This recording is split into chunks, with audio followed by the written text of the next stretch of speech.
and another live stream on a Thursday evening in London, and I'm absolutely delighted to meet who I can only call the ambassador of the Rekenrek, Amy Howe, all the way from her place where she was born, Canada. Isn't that right? Yeah.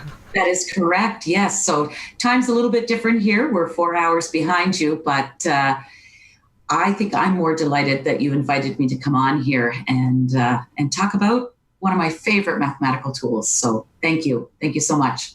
My pleasure. And we were chatting earlier, and I was saying the last time we met was before all of this happened. It was at a maths conference, and we even had a photo taken together by your stand. And yeah. And all of this happened, and then suddenly, like, what do we do with manipulatives? What can we do? And I proposed that actually we can probably do quite a lot online, and that's what we're going to have to. Well, we'll have a go at that. I've sent a link on this tweet on where we're live streaming right now, with a link to a virtual Rekenrek. I'm just double checking that. Yep, it's there. So if you're home, if you're tuned in, this is really about you getting involved as well. So give us some questions, get your Rekenrek out, and let's dive into it straight away. So. Yeah. And I think what we should mention too is that if they don't have a Rekenrek, it doesn't mean they can't be involved, because that link will actually allow them to do any and all of the little activities we do virtually online. So yeah. Perfect. And while this is live, the recording will still be there, so you can just do the recording as well. So might as well get started. So the first question, I think what you always answer is this kind of phrase: what the heck is a Rekenrek? Oh, what the heck is a Rekenrek? Well, so it's a tool. It's a mathematical tool. It's built on the concept by a gentleman in the Netherlands. Adrian Treffers designed this many, many years ago. And so the first thing I get people saying is, oh, it's an abacus. And I say, oh, no, it's absolutely not an abacus. But what it is it's a hands-on tool for children to use. And what's brilliant about it is the way that it is really emphasizing the fiveness of 5 and the 10ness of 10. So other tools like the abacus have lots of colored beads and things on it, but it also has to do with place value, whereas this is very much a one-to-one correspondence. And I think you're going to see just how powerful the fiveness of 5 and 10ness of 10 is as we go through some of the activities. Most people haven't seen this. They're usually used to seeing something like this, which is the 100-bead Rekenrek. Okay. As you can imagine, the smaller one is the one that is used in the lower grades or the lower years, and then this one comes in because it has 100 beads on it. But once again, the construction of it and the way that it is partitioned midway with the beads changing color will also come into play as we do some things today online. Right. So yeah, not an abacus, Dutch originated, and one of my, I can't teach without it. Yeah. Brilliant. Well, the whole idea behind this one was just to dive straight in and do some maths. So we might as well, whichever which one you can start with, the small one or the large one. I know we've got a few things we can do with it. Yeah. Okay. Well, I've done a little PowerPoint for us. So I'm going to get you to. You're not going to. I often will say mathematics is not a spectator sport. So you need to get involved. So Atul, here we will show the first screen. I'm going to share this with you. And okay, you let me know when you can see. Beautiful. Oh, hang on. No, I don't want it there. That's good. It's your. I want it up here. Gotta love. Here we go. Gotta love live webinars. So we'll just scoot over that, and This is my first, by the way. So yeah, bear with me. That's good. All right. Good hands. So, organic. So when I'm introducing it to children, of course, there's a lot of background information where we talk about what you see, what do you notice, talk about the colored beads, all of those things. But I'll get you to start with the small Rekenrek, and I'll tell you the 2 rules which apply to regardless which one we're using today. So the first rule is called ready position. And the way I explain it to children, and it feels the opposite for most people want to start with all the beads over here, and they start looking at it. But in actual fact, all of the beads in ready position look like this. And I explain it to the young children, the youngest of the young, like the 3 and 4 year olds. I ask them, are those red beads ready to go? Because if your red beads are ready to go, you're in ready position. If it's like this, I tell them those red beads are kind of hidden.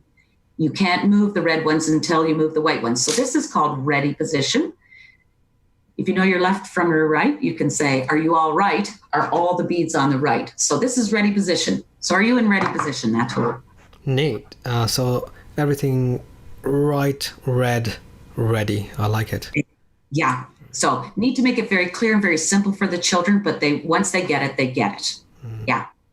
So that's rule number 1. And the beautiful thing is there are only 2 rules.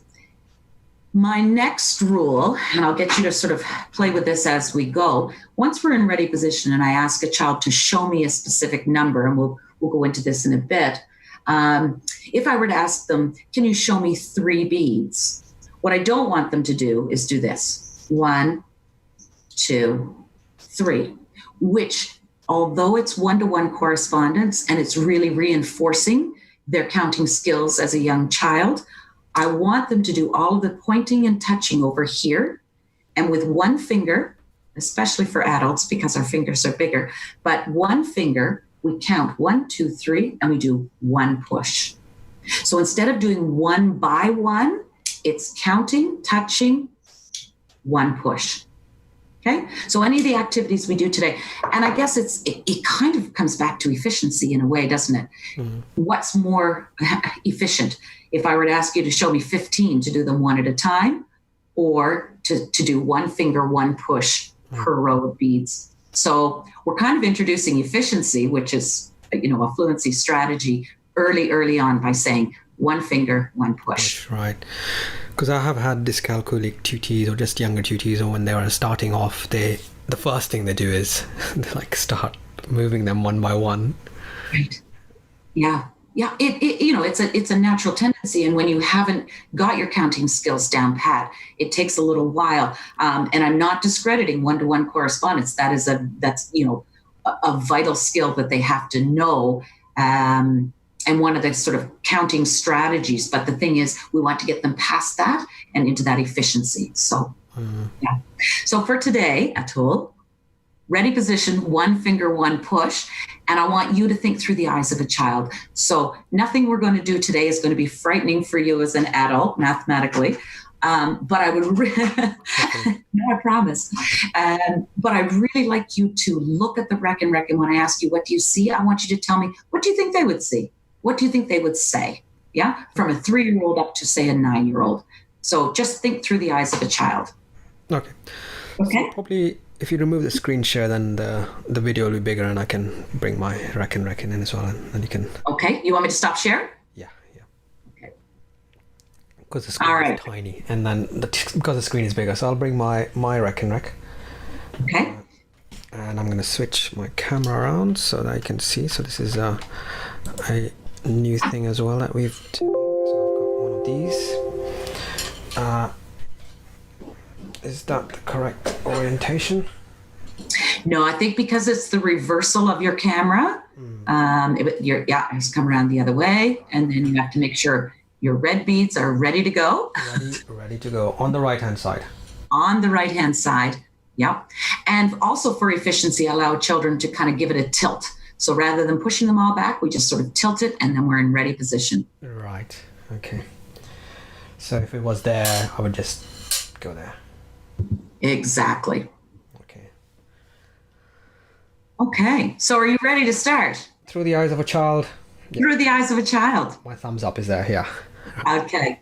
So perfect. Here we go. We're going to build, and your first number that I'd like you to build is the number 5. Right. So presumably from the top row rather than the bottom one. Oh, okay.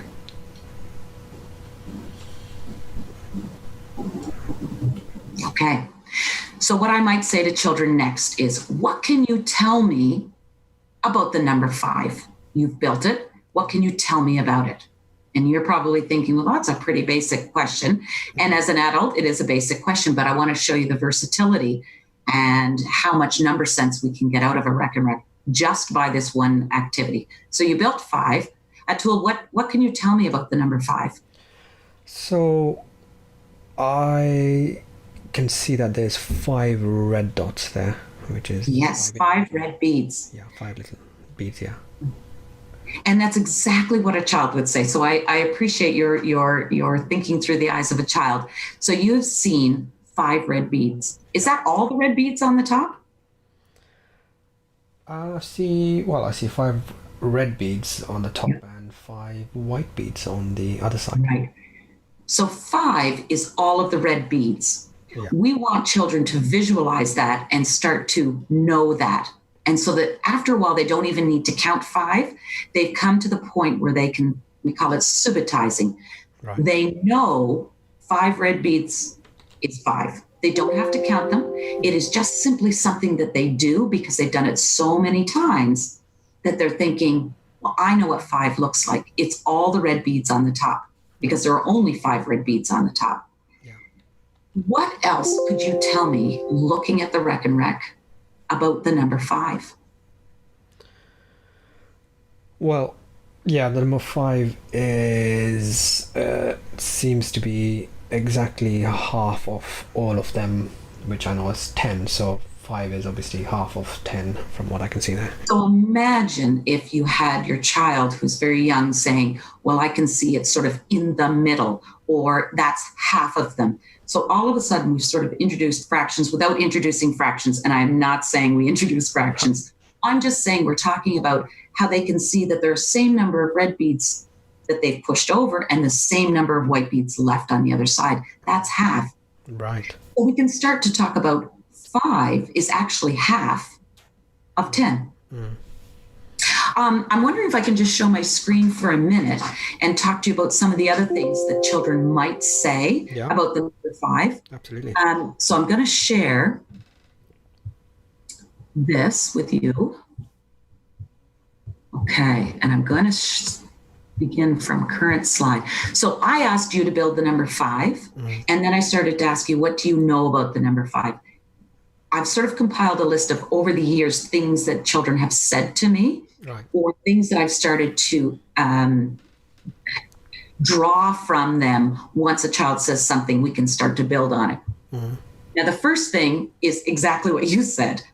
5 is all the red beads, and I think fantastic. That's subitizing, but mathematically we need to move a little bit further.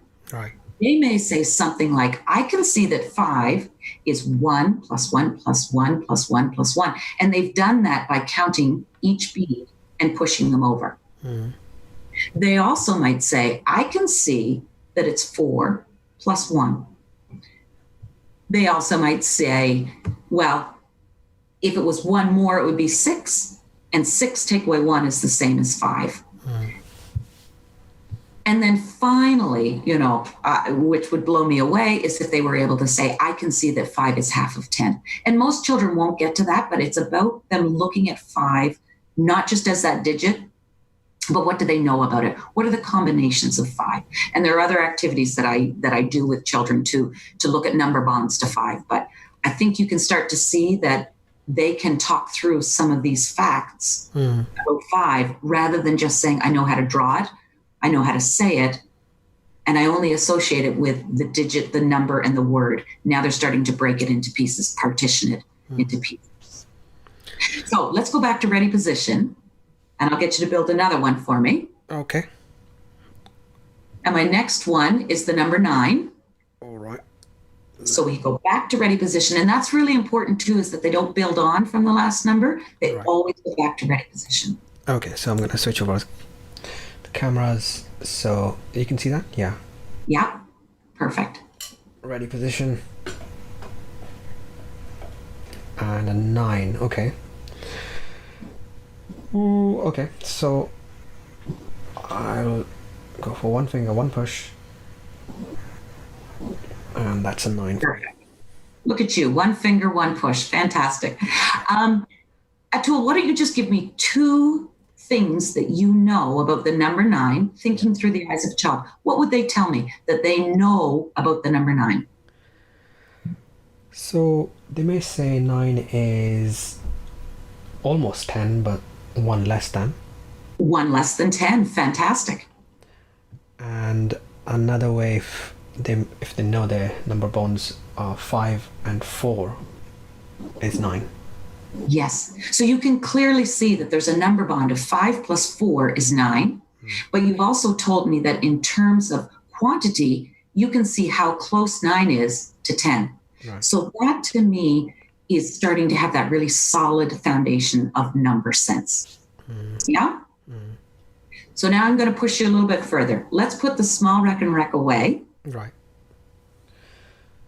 And I'm going to give you an even bigger number on the large one. Oh yes.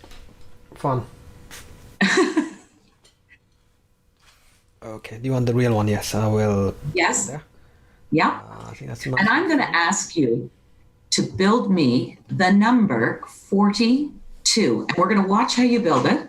And you can talk about it or you can just build it silently. Go ahead. 42. 42. Okay. I'm happy to talk as we do it. So, what's 10, 20, 30, 40, and one finger, one push, 2. Fantastic. Star student. All right. So I want you once again to have a look at the Rekenrek.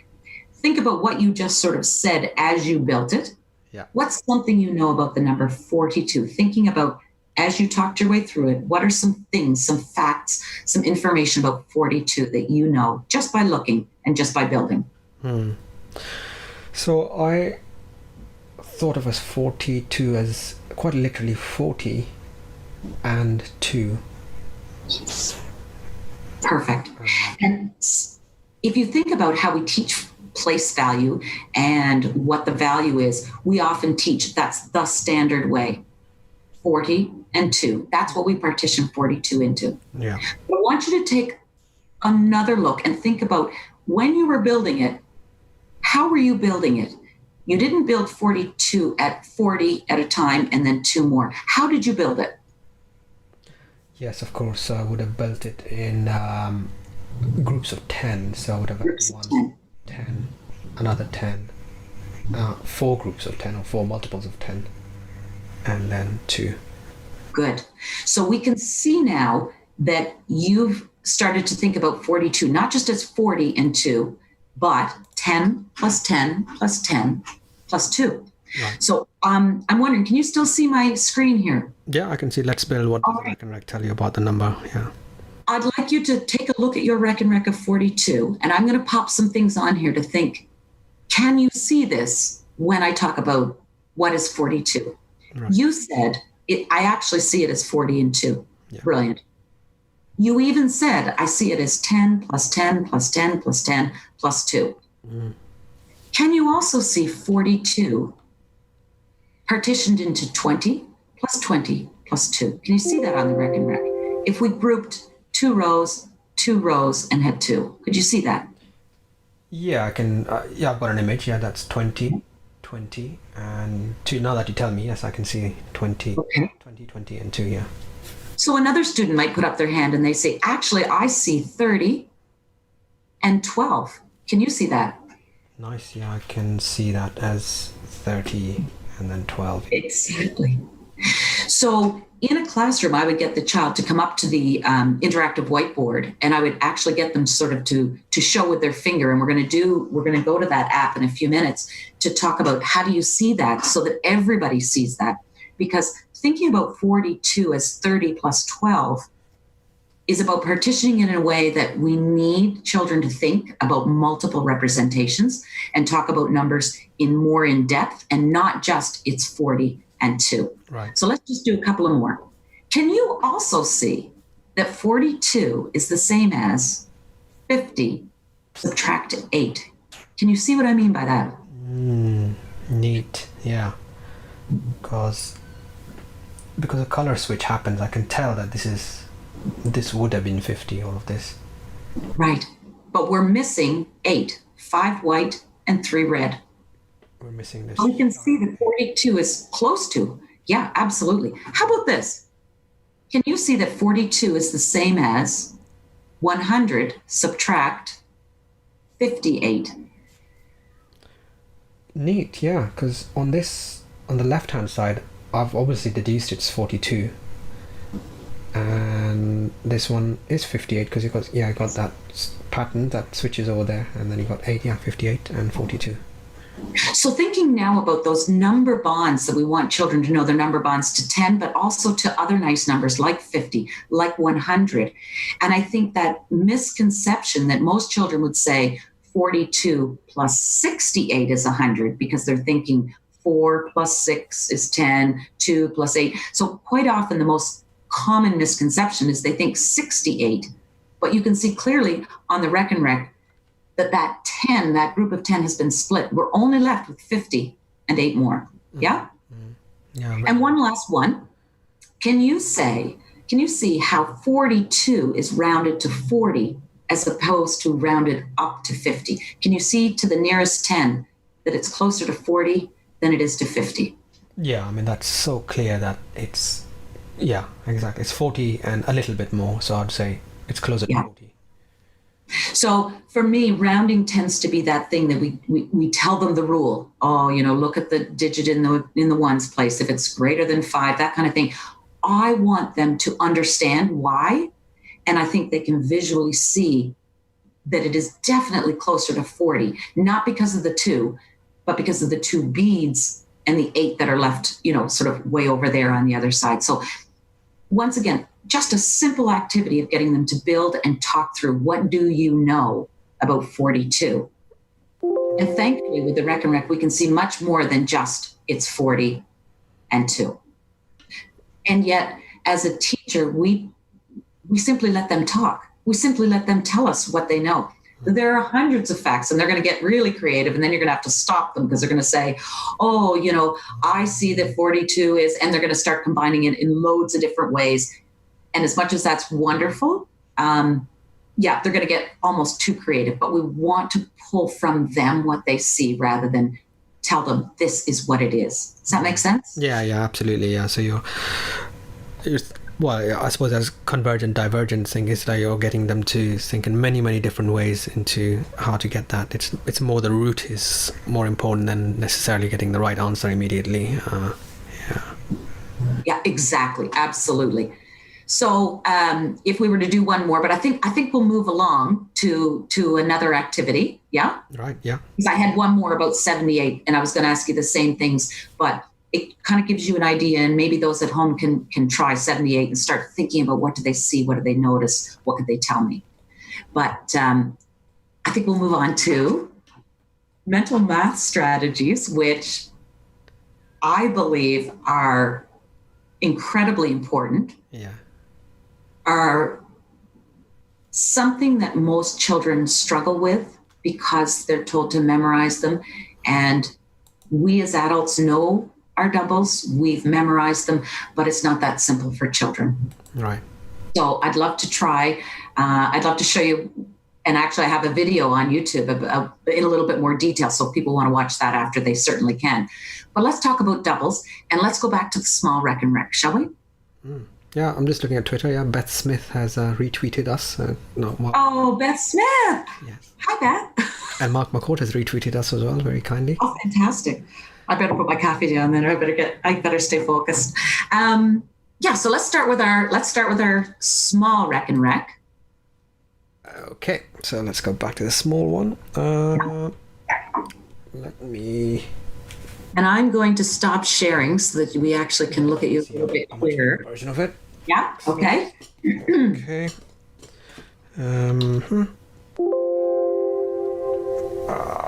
Okay. Look at you back in ready position. Ready position. Okay. So when we think about doubles, we need to think about what is a double. And we know that it's the same number added to itself. So when I get them to build a double, I don't want them to add on. I want them to build the number twice so they can physically see that it is this number plus the exact same number. So I'm going to ask you to build the number 6 on the top row. Okay. So I can see 6 being 5 and 1, so I'll just do that. One finger, one push. Perfect. I'm going to say, if we're doing our doubles, we're doing 6 plus 6. So I'd like you to build 6 on the bottom row. And the reason I don't want you to count on by using those 4 beads that you have left over is it's not about counting on, it's about looking at doubles, the same number added to itself. Right. So I'll get you to build 6 on the bottom. So it's more about just seeing this and making an exact copy of it rather than calculating it there. Exactly.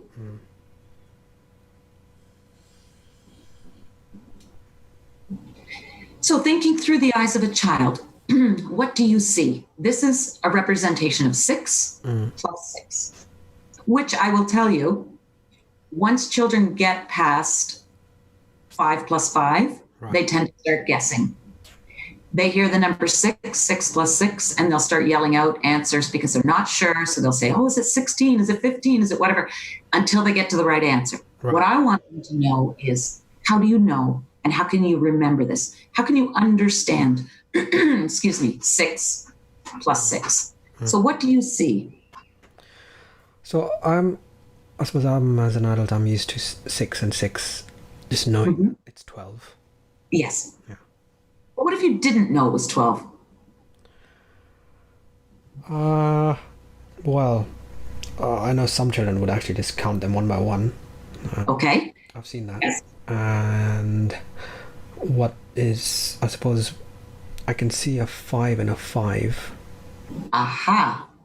And what do you know about 5 plus 5? As most children do, because of our fingers and because we sort of, that's a fact that they really don't have trouble with. What is 5 plus 5? Right. So yeah, 5 and 5 are good numbers. Get us to 10. It's 5 and 5. Yeah.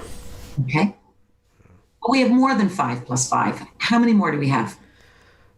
We've got 2 extra whites on top of the 5 and 5. So that 5 and 5 give us 10. And yeah, it's very neat. Then 10, 1, 2, 10, 12. Yeah.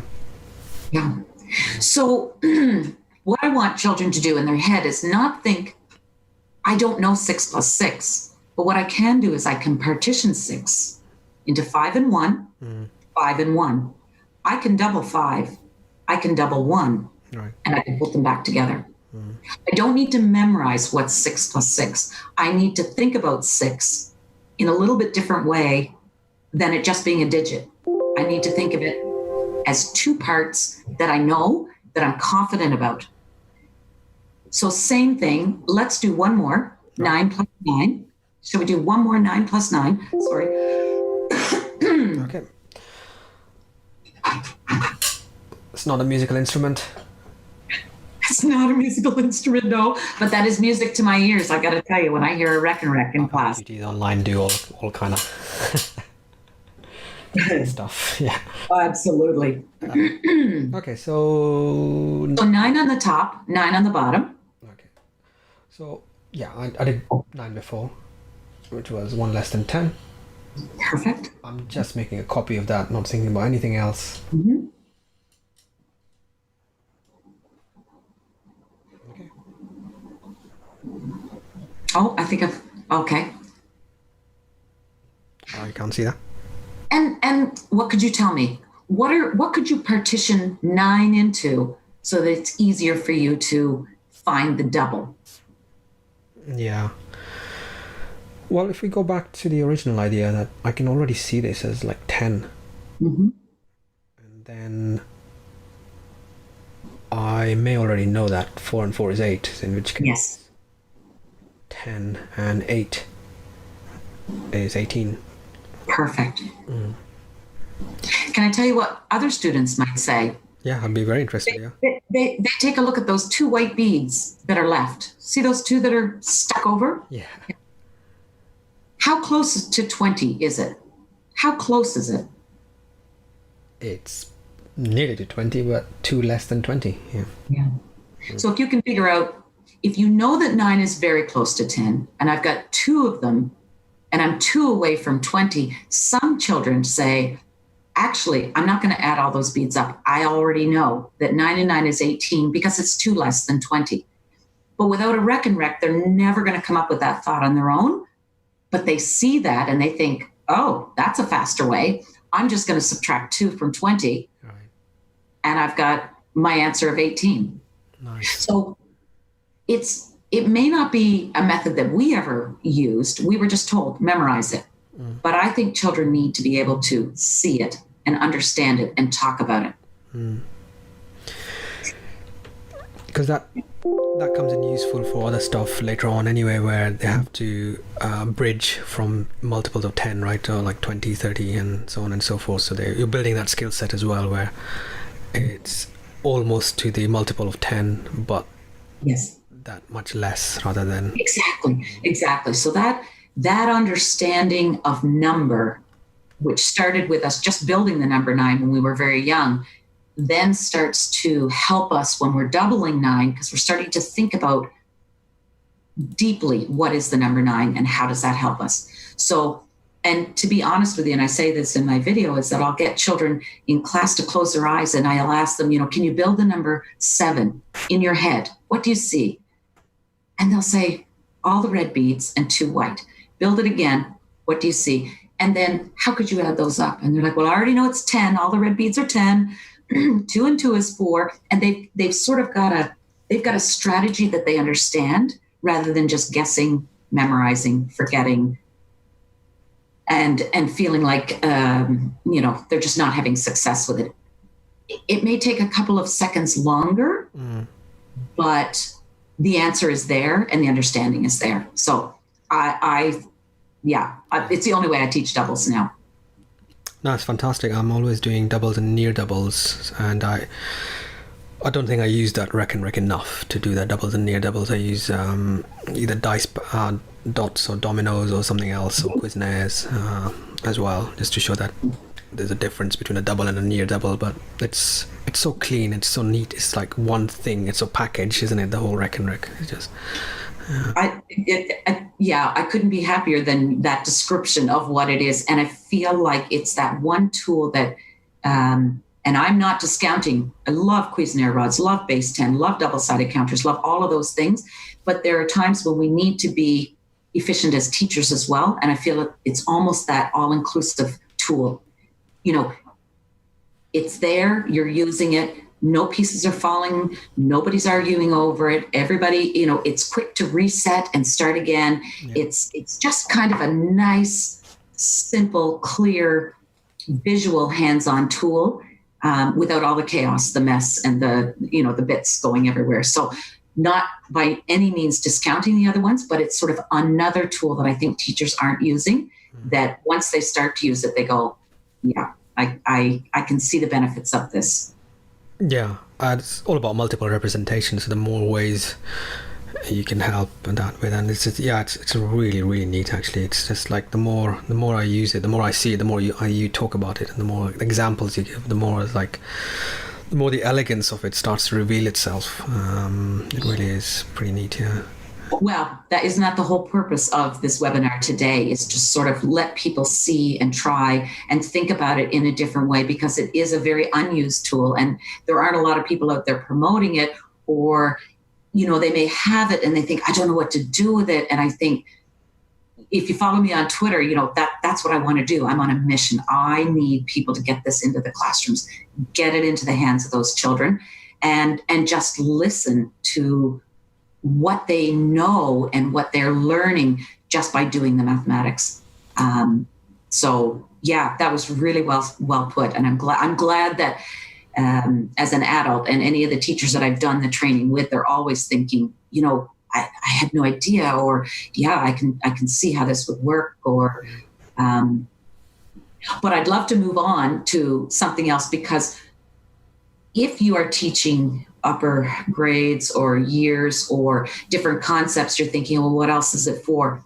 I mean, the versatility is incredible, but let's do what it was actually designed for. The Rekenrek was actually designed, and if you translate it from Dutch, it's called the counting rack. So it's to count and to add and subtract and things. So should we try an addition question? Yeah, go for it. Okay. Yeah. All right. Put me on the So, spot. This is brilliant. Live on air. Can't be, all right. Yeah. more So, pressure than that. yeah, no Good. pressure, no pressure. Yeah. So I'm going to give you a question. I'm going to share my screen. I'm going to give you a question in a minute. Okay. But what I would like you to do is I'd like you to build it on your own without sharing your screen on your Rekenrek. So I want you to just on your own answer the question. I'm not going to give you any explanation because I feel like the beauty of the Rekenrek is you need to do it the way you would do it. I am not dictating you must do it this way or this way. I want you to answer the question any way you want. I don't even care if you get the wrong answer. And then I want you to share your thoughts and actually walk us through it, but on the app, on the online app. I want people to see how the online app works. Right. So you're going to build it physically on yours, but then when you're ready, I want you to switch over to the app. Right. And what I'll do is I'll run through the app really quickly and sort of show you how does this work. There are a couple of things you need to know. Okay. So I'm going to share my screen. Okay. And I'm going to bring you to my favorite online app. Nice. Not because, and there are loads out there. I am not saying you can't use other ones. There are some fantastic apps out there. I guess I've always used this one, and it sort of models itself so nicely visually and the way it works to the ones that we're using. Right. So here's the thing, Atul. The question we're going to have is going to be in numbers bigger than 20. This is the default screen. Can you see the screen? Yeah. Yeah. Well, the problem is if you're doing numbers above 20, which this is default, you can use it for any of those double activities or whatever, but you need more. You need to make it up to the 100 bead Rekenrek. Yeah. So I'm going to show you these two buttons down at the bottom. And what I'm going to do is I'm going to add racks. And the good news is as I add them, you're going to see I can keep tapping this all day long, but it's going to ever add 10 rows, which will match the large one. Nice. But I want to ask you something. What's different between mine and the one that you see on screen? I see a color mismatch. Oh yeah, okay, I can see it.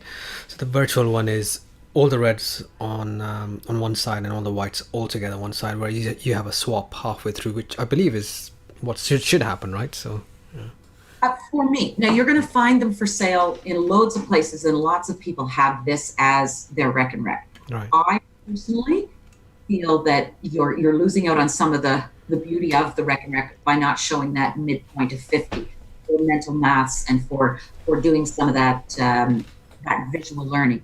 Yeah. So here's the good news. Beside those ones where I just increased, there's a button here, and it says change bead order. I click there, and it simply changes to exactly the way I want it. So when I use this in classrooms, I do the change bead order so that what they see and what they show me when they come up to the whiteboard is exactly what they have in front of them. So when you show us, I'd like you to add your rows and do the bead switch, okay? Right. The other beauty is once you've shown your work, this is the only other button that you're going to need, and it's called Start Over. I'd like to rename it Ready Position because you literally click and it puts everything back to ready. Yeah. So I'm going to stop sharing, and I'm going to give you the question. Okay, I've got my. I have to share one more time the question, and then you're going to get busy on your own.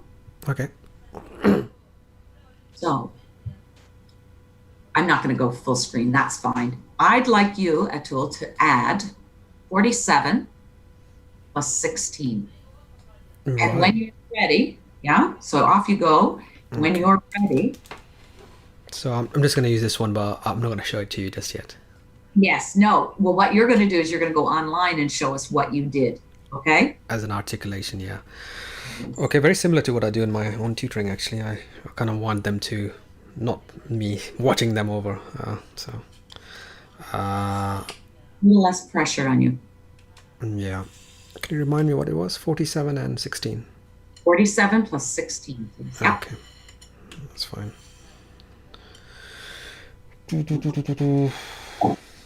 Okay. I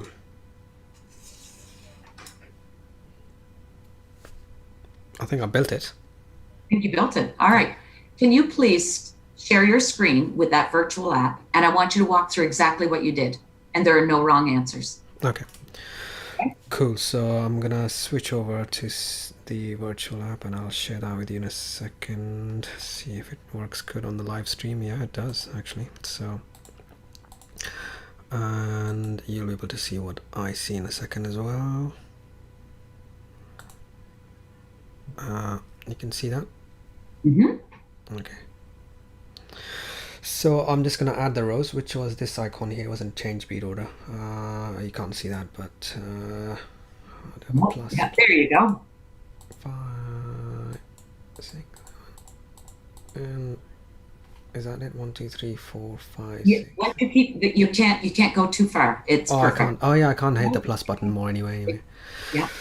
All right. So and then I'll swap them. Perfect. Nice. So this is what I did.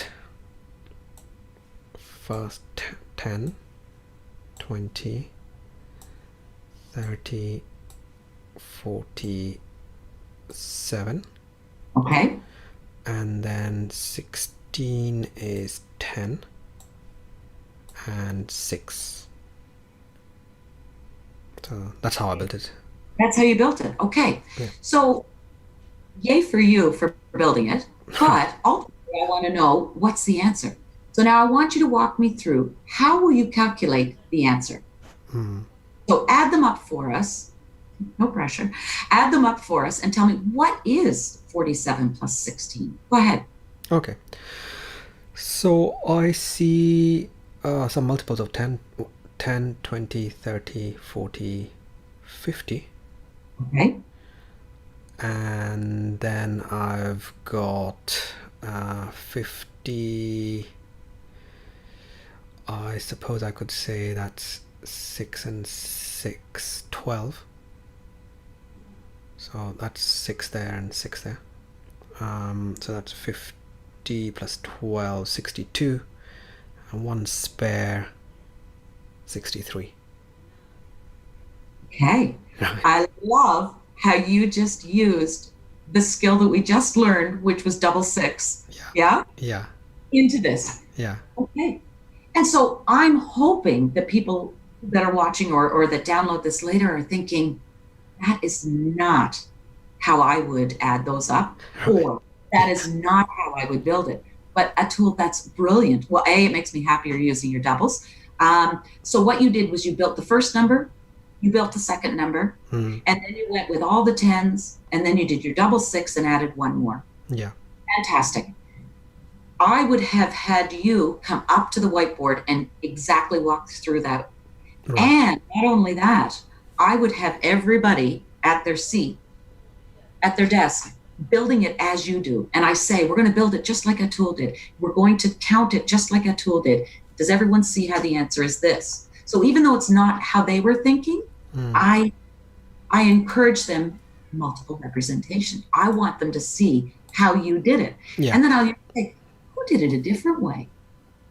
And my heart is so happy when someone says, I did it a completely different way. Yeah. And I say, okay. Right. And this is what I tell people.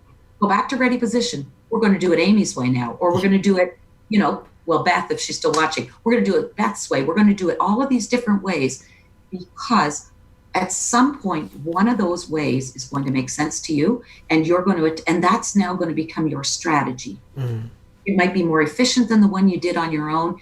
It might be one that you thought, oh yeah, I hadn't seen that, that's more quick for me to add up. It makes more sense to me, that kind of thing. So if I may share my screen, I'm going to show you a completely different way. Brilliant. To add this. Tim Chadwick on Periscope says, wow, I didn't see that double 6. So clearly not everyone sees the same thing. So. Okay. But that's exactly what I want to hear, is that, whoa, I didn't see that. But now, what if that strategy works for Tim? And he's thinking, oh, brilliant. I love that. It's a near double plus all the tens. Fantastic. But that doesn't work for everyone. So let's try a share screen with me. Yep. And I'm going to show you a couple of different ways that I've seen children do it. You may think, oh, never, I'd never do it like that. Or you may think, wow, okay, I quite like that. So our question was 47 plus 16. I've seen it done like this. I've seen people build it exactly the way you did. 10, 20, 30. And I always get children to walk through what they're doing so that, and what I'll get you to do, Atul, is I'll get you to build it along with me so that when I'm talking, you're not just watching, you're engaged in the task and you're starting to see my new strategy. So I'm up 30. So you can catch up and go up to 40. And then 7. Okay. Yeah. I'm doing it. Yeah, I'm building it along with you on the virtual one. Okay. Yeah. So I'm on 47. I'm going to now add 16. Yeah. So I'm going to add 10 for my 16. There's 10. Yeah. But instead of going down here and doing what you did, I'm going to use those 3 leftover beads because I feel sorry for them. 3 plus 3 is 6. Of course, because you know you're 3, 3, 6. Yeah. Okay. So I know 3 and 3 is 6. I might have a bit of OCD and think, oh, I hate it when those beads are sort of stuck over there. I need to get rid of those first and then pull them over. Now I'm going to count them up for you. And I'm not even going to count these. Why? I already know it's 50. 50 plus 10 is 60 plus 3 more. Can you see that? I also got 63. Neat. It looks completely different. The process was different. The strategy is different. The answer is the same. And yet you might go, oh, whoa, I'm not going to bother with the double 6 anymore. I'm going to do that. Yeah? Yeah. Quite a long-winded. No. I thought it was great. I loved it. Yeah. And the other thing is, I didn't tell, if I had showed you my way, would you have thought of your way? Probably not. No, I wouldn't. No, I just went for the literal interpretation of the two. Yeah. But I want children to show me what they're thinking first, then try other methods, then say, this is the method I'd like to use. And I'll tell you what's difficult.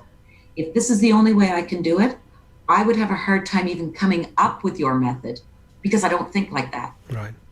Your method is amazing. Your method is a little bit deeper understanding, is starting to combine mental math strategies of doubles plus, your method is fantastic, but I can't teach that because I didn't think of it.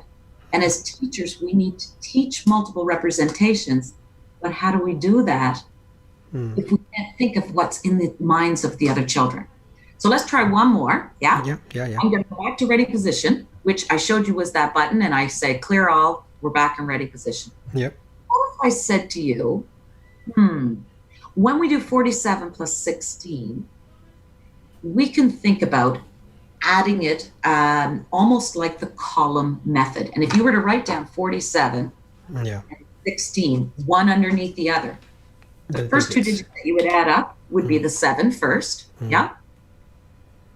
And then you'd add the 6, wouldn't you? You'd add the 7 and the 6, both in the ones place. Yeah.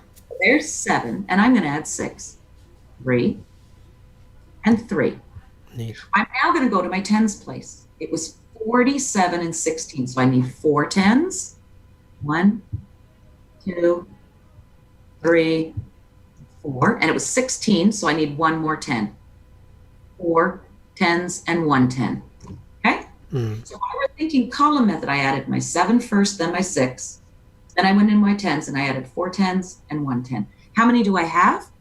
10, 20, 30, 40, 50, 60, 3. Nice. It looks completely different. Yeah. Is it wrong? No. Is it a different way of thinking? Yes. Is it an introduction to the column method? Absolutely.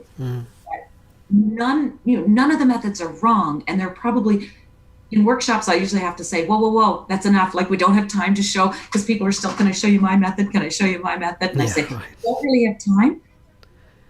And I think before we go any further, I want to talk about time. Because one of the things teachers will say to me is, this is amazing. This is wonderful. We don't have time. We've got a curriculum to get through. We've got to move forward. I've got to teach them one way and move on. I say, take that one class. Use it to talk about how many different ways can we add 47 and 16. How many different ways can we show strategies?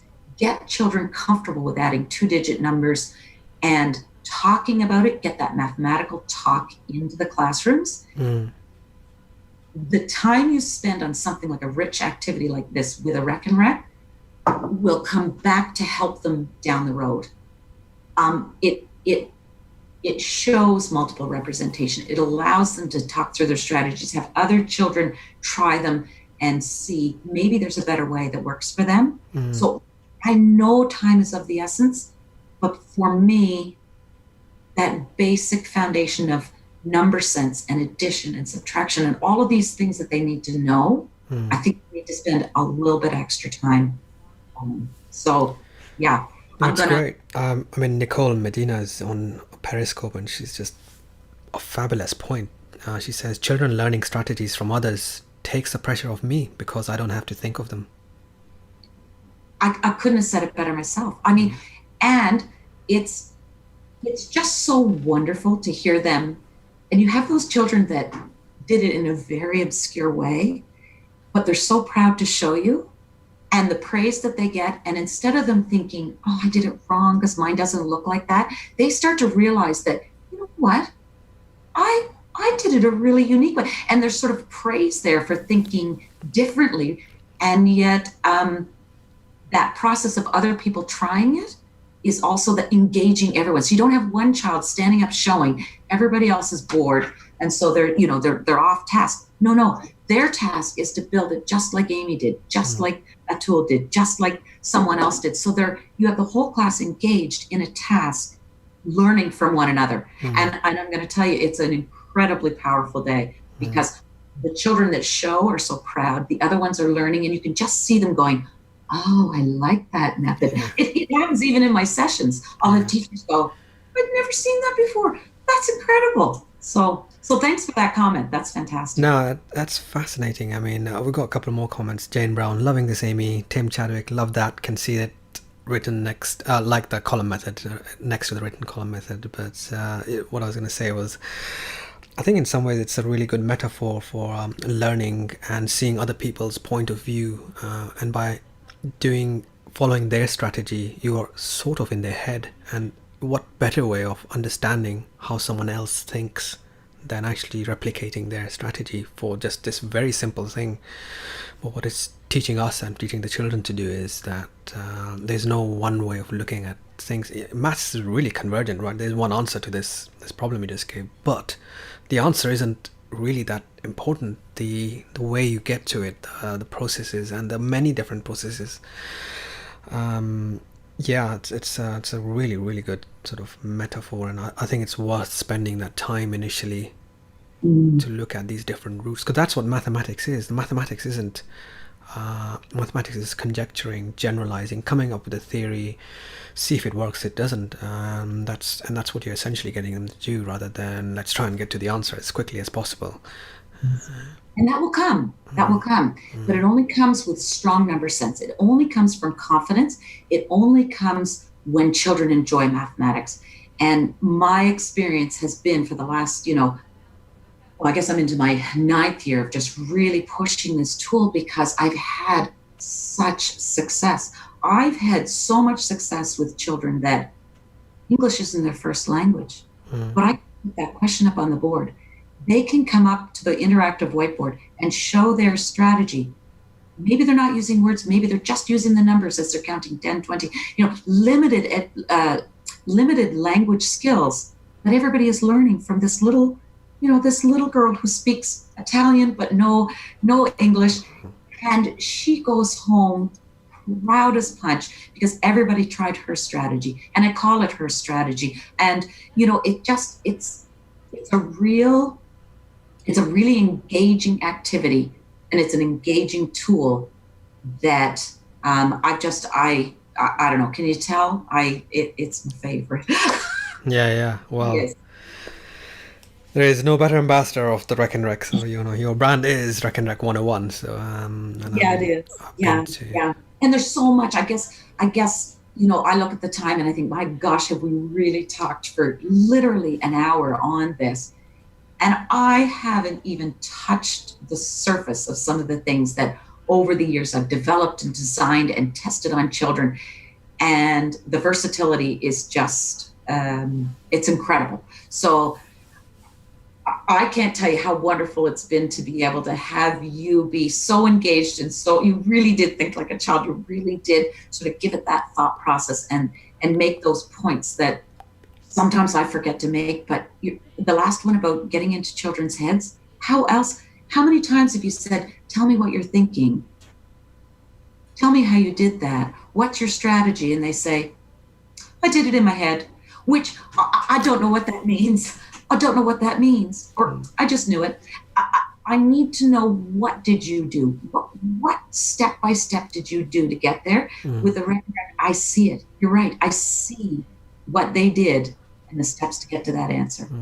It's without sometimes any words, just by watching them. No, it's fascinating. And I know you have a little PowerPoint. I mean, this is just touching on two very, very simple, just a very few things that Rekenrek can do. But I know you have a slide that shows a whole bunch of other stuff. Like really, this you can do loads, right? You can see, probably do percentages, fractions, all sorts of things. So many things. And I promote it as that sort of from EYFS all the way up to year 6. So just when you think, oh, come on, we're way past numbers to 100, I say to you, just hang on, because there is so much more that can be used for that. Fractions of an amount, as you said, we can use for decimals, we can use for percentages. I've just designed negative and positive, addition of negative and positive numbers. And it seems like every time I think, oh, I wonder if I could do that. Yeah, I've thought of a way of doing it. So my enthusiasm just keeps growing as I see how many things we can do with this in the hands of these children. And you don't have to be an expert on it. You have to let them explore. So yeah, it's exciting. Fantastic. And we nearly come to the hour, and we could wrap up. But I know you do a whole bunch of workshops when obviously we're not in a global pandemic. And although you're in Canada right now, but of course you do your workshops in the UK, right? You're primarily based in the UK. I am. Just on a personal note, I just decided, my family is here in Canada. How long is this? I thought I'd be here for 2 weeks until 2 weeks. I'm into my 43rd day or something like that, Right. that I've been back home in Canada. So yeah, but my second home, is in the UK, and that's where I plan on continuing sort of spreading the word and going to conferences and doing. I've got some schools that are piloting the Rekenrek for their times tables. I've been doing some sort of international sessions with schools that say, "Oh, this sounds perfect because of the ESL component, because of that all-inclusive component of the tool." And I think it's starting to catch on, and maybe today this will sort of get other people thinking a little bit differently about it, or maybe be interested in it, and maybe they can follow me on Twitter. And No, it's been buzzing on Twitter and Periscope, and yeah, I mean, I saw your workshop, I wrote a review, and pretty much one of the first things I did was I just got hold of your book actually, and it's got tons of things in there, and I really really recommend getting all of it. It's just a nice little bite-sized book, and it's got loads of ideas other than what we've just done there. And I know you wanted to share with you your PowerPoint with the Rekenrek 101 brand or stuff. I know, right? I'm not very good at this whole promotion thing, but I guess if people do want to get a hold of me, I will simply show you. Next slide. From here. Oh, let's see, technology. I'm just going to. That's all right. It's all we. How's go that? With the flow, yeah. Yeah. So so if people want to get a hold of me, and I hope that they do, and I can't wait for things to get back to some kind of normal, the new normal, I guess they're calling it. But yeah, I'm coming back as soon as the coast is clear, and they can find me on Rekenrek 101 on Twitter, also my website, and it's also my Gmail, rekenrek101@gmail.com. But would love to have some feedback, some questions, some requests on how we can get this in the schools. Yeah. Yeah, no, we're getting some thank yous from Nicole and Jane, that was great, Amy. She says, thank you for sharing about how to make use the Rekenrek. Super helpful. So, it's all going there. And as you know, I teach online. I teach completely online. So when we do go back to normal, for me, the normal is teaching online. So this has been a great opportunity for me to see that the virtual version. And some of my tutees have a Rekenrek. So for me, I'm kind of innovating in that whole online remote thing all the time. And whereas you have obviously spent quite a lot of time doing this, so we're bringing the two bits of knowledge together, and for me that's going to continue. For you, it's going to continue that way. So it's all part and parcel of the big picture and everything. It's for me, it's an exciting thing in the long run, because this is the virtual Rekenrek. I have tutees that don't have a real one, or I need to get them started ASAP. So it's they who do the moving around. It's they who come up with the strategies, and as long as they do it on a virtual or real one, they can get a real one eventually. But as long as they can start seeing the things and come up with their strategy and the different strategies, it's all good. And thanks very much for your time. I think that's what's made it interesting. So when you contacted me and said, "Can we do this?" I was thinking, can we do this? But since I sort of started thinking about it and we started chatting about it, I thought, of course we can do this. So you opened my eyes to, maybe I need to do some online virtual workshops. Maybe I need to set up some webinars like this. So honestly, your online experience and your passion to make sure that it can go global and you can interact with students all over the world or teachers all over the world, I think I've been missing something. So, I tend to sort of enjoy, and I get so excited about being in front of teachers and in classrooms and doing that face-to-face training. But yeah, I'm thinking now. Yeah. Maybe. So thank you. Well, we're doing it right now. You're in Canada. I'm in the UK. So you've connected in this virtual room that is kind of transcends the physical realm in some ways, and it's our minds are connected together. Like, we're bringing great minds together. It's about that connection with the virtual or the real, but it all happens in our head, and that's possible. That's obviously possible online as well. I've been doing it for years, and obviously people are realizing it as well. Fantastic. So yeah, I'm just gonna wrap it up there, and thank you again for your time. I know things are difficult. People are there's so much family pressure and things. People are trying to deal with just family life and in this lockdown, and for you to come up and do this and arrange your time out of wherever where you are. Actually in Canada, you were supposed to be in the UK, so thanks. I really do appreciate that, and hopefully this goes ahead and people watch lots of the videos many times. It's there as many times as they want to watch. And the Rekenrek, Julie Matthews has just put a comment. I think I could sign us off quite nicely. The world is ready for the Rekenrek. Oh, Julie, thank you. No, it's been wonderful, and who knows, maybe we'll do another one. I'd love to do it. We'll sort that out later on, but I'm unstoppable, so I'll be doing more of these. Yeah. Fantastic. Well, it's been fantastic. I've enjoyed every minute of it, and we'll talk again soon. Thank you. Great. And thanks for everyone who's commented on Twitter, who'll be watching this video and will comment. Just ask either of us any questions on Twitter, and we'll sign off for now. So I'm gonna stop streaming. I'm gonna hit the stop streaming button.